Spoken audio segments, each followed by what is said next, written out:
Hi friends, പുതിയൊരു വീഡിയോയിലേക്ക് എല്ലാവർക്കും സ്വാഗതം. അങ്ങനെ വേദ പറയുകയാണേ, നമ്മൾ തമ്മിൽ മാനസികമായിട്ട് ഒരു അടുപ്പമില്ലാന്ന് നിങ്ങൾ തുറന്നു പറയുകയാണെന്നുണ്ടെങ്കിൽ ഞാൻ നിങ്ങൾക്ക് ഒഴിഞ്ഞു തരാം. ഈ ജീവിതത്തിൽ നിന്ന് മലയ്ക്ക് പോയി വരുമ്പോഴേക്കും ഞാൻ ഒഴിഞ്ഞിട്ടുണ്ടാവും.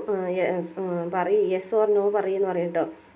അല്ല, അങ്ങനെയാണെങ്കിൽ അങ്ങനെയല്ല ഞാൻ ഉദ്ദേശിച്ചത്. നമ്മൾ തമ്മിൽ അടുപ്പം ഇല്ല എന്നല്ല, അപ്പോൾ ഉണ്ടെന്നാണോ? അല്ല, അത് പിന്നെ വിക്രത്തിനൊന്നും പറയാൻ പറ്റുന്നില്ല കേട്ടോ. അതെ, നമ്മളിപ്പോൾ തൽക്കാലം ഇതൊന്നും പറയാനല്ലല്ലോ വന്നത്, നമ്മൾ ദീപ്തിയുടെ കാര്യം സംസാരിക്കാനല്ലേ വന്നത്. ഓ, അതാണോ? അപ്പോൾ തൽക്കാലം അത് നടക്കട്ടെ എന്ന് പറഞ്ഞിട്ട് ദീപ്തിയുടെ അടുത്തേക്ക് പോവുകയാണേ. ദീപ്തി വരണം ഉണ്ടായിരുന്നു. അപ്പോൾ കുറച്ച് നേരമായി നിങ്ങൾ വന്നിട്ടെന്ന് ചോദിക്കുമ്പോൾ കുറച്ച് നേരമായി എന്ന് പറയും. അങ്ങനെ രണ്ടുപേരും കുറിച്ച് സംസാരിക്കുകയാണ്. നിങ്ങൾ തമ്മിലുള്ള ഒരു അടുപ്പത്ത് എന്തായാലും വീട്ടുകാർ ക്ഷമിക്കൂല എന്നറിയാലോ.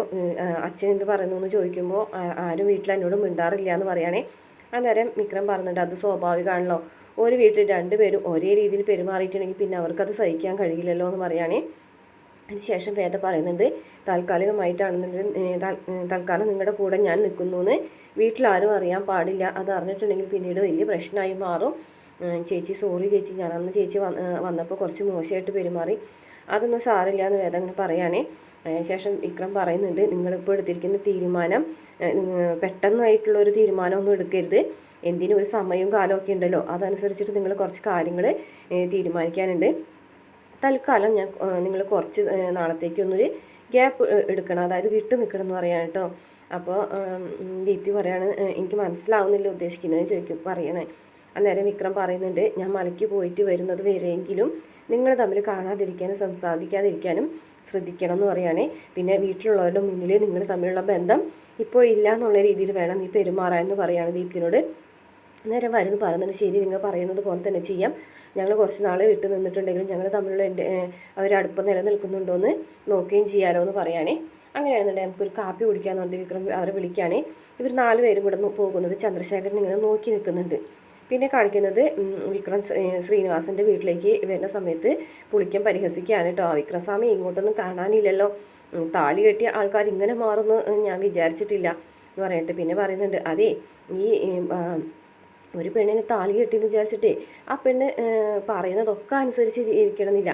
ആണുങ്ങളായാൽ അല്ലേ പെണ്ണുങ്ങൾ പറഞ്ഞതനുസരിക്കണം എന്നൊക്കെ പറയാണ് കേട്ടോ. അപ്പോൾ വിക്രം വന്ന് ചോദിക്കുന്നത്, എന്നിട്ട് തൻ്റെ പെണ്ണ് താൻ പറയുന്നതനുസരിച്ചാണോ ജീവിക്കുന്നത്? അല്ല, ആണത്തുള്ള ആണുങ്ങളെ കാര്യമാണ് ഞാൻ പറഞ്ഞത്, എനിക്കതില്ല എന്ന് പറഞ്ഞിട്ട് ചിരിക്കുകയാണ് കേട്ടോ. അതിനുശേഷം വിക്രം ശ്രീനി സാറിൻ്റെ അടുത്തേക്ക് പോവുകയാണ് കേട്ടോ. ശ്രീനി സാറ് നല്ല സ്നേഹത്തോടു കൂടി തോളിൽ കയ്യിൽ വെച്ചൊക്കെ സംസാരിക്കുകയാണേ. സാർ എന്തിനാ എന്നെ കാണണമെന്ന് പറഞ്ഞതെന്ന് ചോദിക്കുകയാണേ. പറഞ്ഞത് തന്നെ പറയാനാണ് പിന്നെയും വീണ്ടും കാണണമെന്ന് പറഞ്ഞതെന്ന് പറയുകയാണേ. ആ കേസിൻ്റെ കാര്യം ഞാൻ പറഞ്ഞിരുന്നല്ലോ എന്ന് പറയാം കേട്ടോ. പിന്നെ കേസിൻ്റെ കാര്യമൊക്കെ പറയുകയാണേ. എന്തായാലും വേദ കേസുമായിട്ട് മുന്നോട്ട് പോകുന്നത് അത്ര ശരിയായിട്ടുള്ള കാര്യമല്ല. ശ്രീധരൻ തേറാട്ടിലിന് വക്കീൽ നോട്ടീസിൽ വക്കീൽ നോട്ടീസിന് മറുപടിയൊക്കെ ഞാൻ അയച്ചു. പക്ഷേ വക്കീൽ നോട്ടീസിൽ പറഞ്ഞിട്ടുള്ള കാര്യങ്ങൾ വെച്ചിട്ടുള്ള ഉമ്മാക്കി കാണിച്ചൊന്നും എന്നെ പേടിപ്പിക്കാൻ പറ്റില്ല എന്ന് അയാൾക്കറിയാം. എന്തോ ഒരു ബോംബ് അയാൾ കൊണ്ട് നടക്കുന്നുണ്ട്, അത് വെച്ചിട്ടാണ് അയാൾ കളിക്കാൻ പോകുന്നത്. അതിന് കൂട്ടു നിൽക്കുന്നത് വേദയാണ്. അതിനാണ് ഞാൻ തന്നെ വിളിപ്പിച്ചെന്ന് പറയാണ്. അപ്പോൾ വിക്രം പറയുന്നുണ്ട്, ഞാൻ വേദയുടെ ഇക്കാര്യം സംസാരിച്ചതാണ് സാർ. അതെ, സംസാരിച്ചു, പക്ഷേ അനുസരിച്ചോ ഇല്ലല്ലോ എന്ന് പറയാൻ കേട്ടോ. പിന്നെ വേറൊരു കാര്യം കൂടി ഉണ്ട്. ഇപ്പോൾ എന്നെക്കുറിച്ച് അകവും പൂർവ്വവും ഒക്കെ അറിയാവുന്നത് നിനക്കാണ്. പിന്നെ കേസ് ഇങ്ങനെ തുടങ്ങുന്നതിനനുസരിച്ചിട്ട് കേസ് അവസാനിക്കാനായിട്ട് 1-2 വർഷമൊക്കെ എടുക്കും.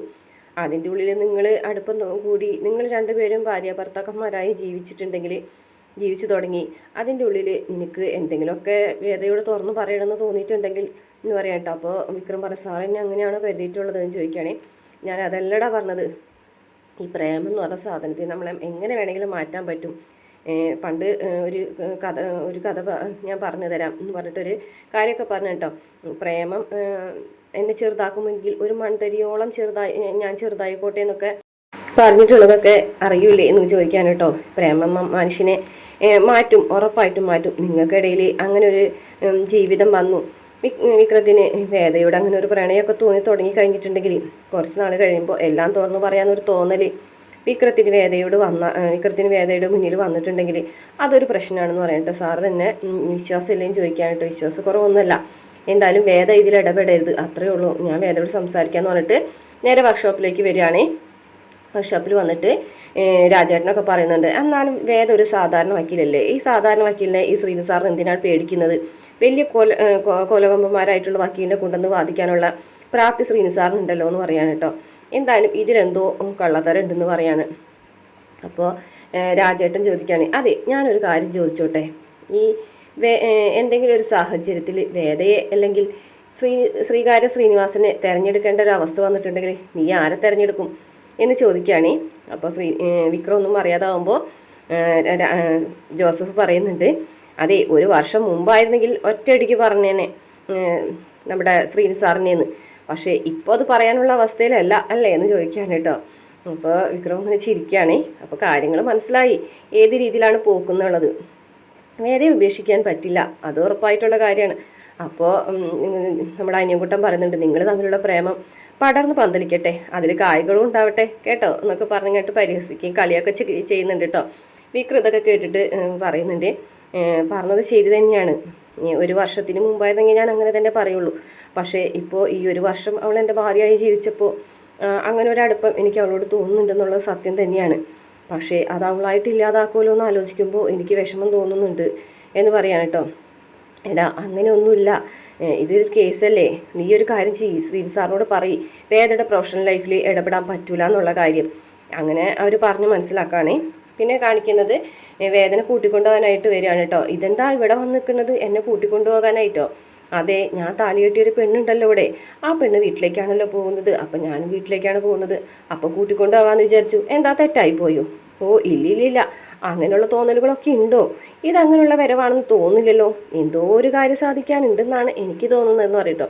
താൻ കയറി പറയാം. ആഹാ, അപ്പോൾ അത് ശരി തന്നെയാണല്ലേ, എന്തോ ഒരു കാര്യം എന്നോട് പറയാനുണ്ട് എന്ന് പറയും. അങ്ങനെ കൊണ്ടുപോയിട്ട് ഒരു കരിക്കൊക്കെ മേടിച്ചു കൊടുക്കുകയാണ് കേട്ടോ. എന്നിട്ട് വേദ പറയുന്നുണ്ട്, ഇതെന്താ ഇത്, എന്തോ ഒരു കാര്യം സാധിക്കാനുണ്ട് എന്നുള്ളത് ഉറപ്പായിട്ടുള്ള കാര്യം തന്നെയാണ്. ഇതാ കൂട്ടിക്കൊണ്ടുവരാൻ വരുന്നു, കരിക്ക് മേടിച്ചിരുന്നു, ഇതൊക്കെ എന്താ എന്ന് ചോദിക്കുകയാണ് കേട്ടോ. ഞാൻ പറയാം, ഞാൻ തന്നോട് കുറച്ച് തവണ മുമ്പ് പറഞ്ഞിട്ടുള്ളതാണ്, കുറേ തവണ പറഞ്ഞതാണ്, എനിക്ക് മനസ്സിലായി കാര്യം. കുറച്ച് ദിവസം മുതല ഇന്ന് ശ്രീകാര്യ ശ്രീനിവാസൻ്റെ ഒരു ശിങ്കിടി വിളിച്ചിട്ടുണ്ടായിരുന്നു ചക്രപാണി സാറിന് എന്ന് പറയാൻ കേട്ടോ. എന്തായാലും അതിനെക്കുറിച്ച് പറഞ്ഞിട്ട് എന്താ കാര്യം, താൻ ഈ കേസിൽ നിന്ന് പിന്മാറണം എന്നുള്ള രീതിയിൽ വിക്രം സംസാരിക്കുകയാണ് കേട്ടോ. അതെ, ഈ ഒരു 10 പൈസ ചിലവാക്കാൻ കഴിവില്ലാത്ത ഒരാളാണ് ഈ ശ്രീധരൻ തേറാട്ട്, അതുപോലെ തന്നെ ഒരു സാധാരണ വക്കീലാണ് ഞാൻ. അപ്പോൾ പിന്നെ എന്തിനാണ് ഞങ്ങളെ ശ്രീനി സാർ പേടിക്കുന്നത്? അതിൻ്റെ കാര്യമല്ലല്ലോ, ഞാൻ എൻ്റെ വഴിയിൽ എന്നെ ഈ കേസ് അന്വേഷിക്കും എന്ന് പറയാൻ കേട്ടോ.